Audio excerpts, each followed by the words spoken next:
With all due respect to the previous Web-Slinger trilogy, The Amazing Spider-Man really should have come first.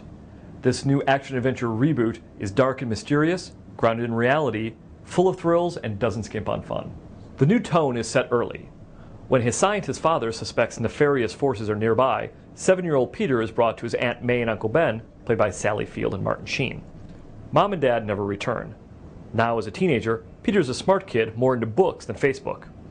He goes to talk to his dad's former associate, Dr. Curt Connors, whom Peter hopes will have some knowledge about his parents. But Connors, played by British actor Rhys Ifans, is doing strange things with science, developing a reptile serum to regrow his missing arm, and one of his steroidal spiders bites Peter. We all know the result, and the transformation from man to Spider-Man is refreshingly free from the giddiness of previous versions.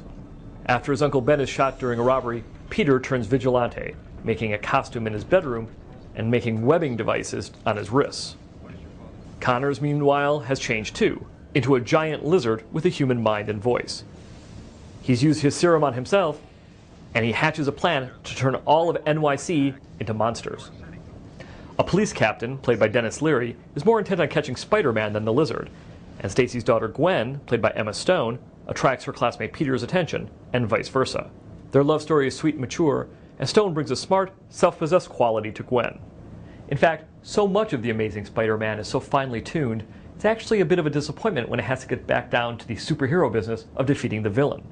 This certainly isn't the first comic book film to suffer from a villain problem, and as good as Ifans is, his CGI alter ego feels like a Jurassic Park reject, filled with "I'll prove to them I'm a genius" style taunts.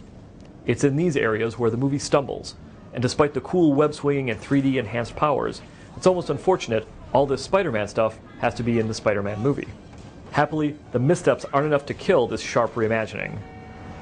And in star Andrew Garfield, there's actual power to Peter Parker, usually seen as a super dork. The 28-year-old British actor brings to the role something like a 1970s-style grit. Back then, actors including Al Pacino and Jon Voight were contenders to play Superman. In Garfield, we see a bit of what that may have been like.